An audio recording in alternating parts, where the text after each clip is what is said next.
Bienvenue. Président. Merci beaucoup. Et vous? Enchanté. Ouais, merci. Plaisir Plaisir de vous de vous recevoir. aussi.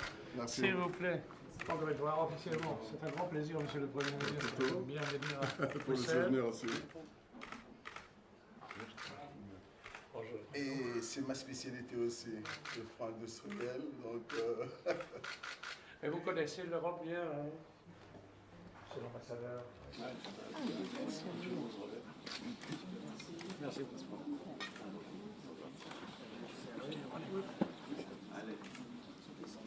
Le Premier ministre et un grand nombre des membres de son gouvernement, donc il est le chef de gouvernement,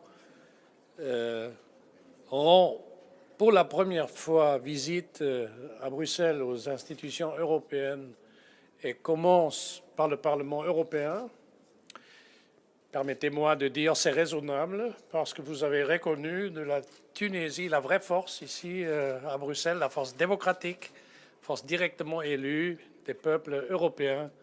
Un changement historique comme il se passe actuellement en Tunisie et dans les pays voisins est un processus qui doit impérativement lier à l'amélioration des conditions de vie des citoyens et citoyennes.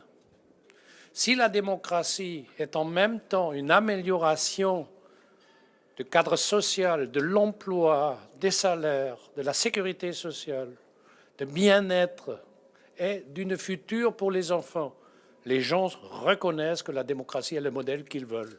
Nous voulons l'amélioration de la situation à l'autre côté de Méditerranée. Donc, solidarité avec les hommes et les femmes courageuses de la révolution, ça c'est impératif pour nous.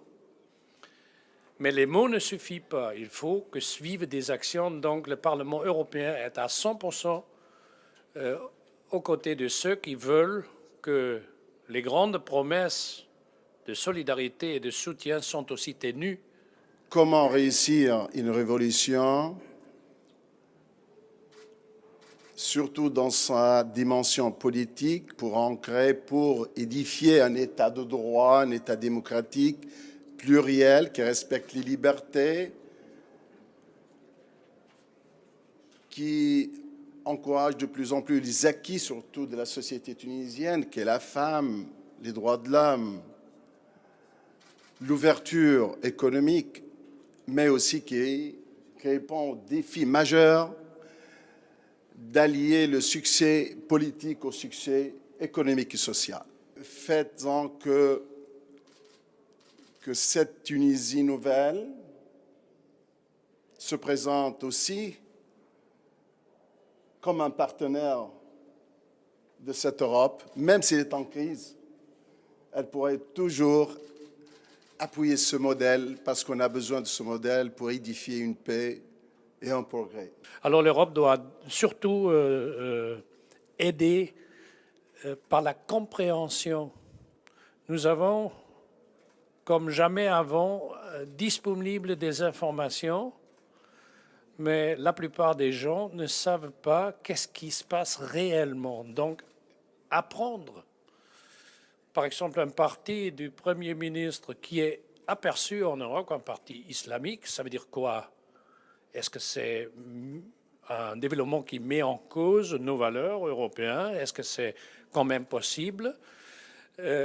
Résoudre ces problèmes en disant on clarifie les choses, on a un respect mutuel, nous respectons vos valeurs, vous respectez nos valeurs parce que ce sont des valeurs communes.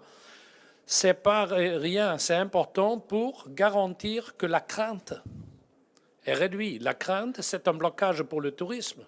Nous venons d'apprendre ce matin que les chiffres des tourismes allemands restent pareils comme avant. C'est un bon message.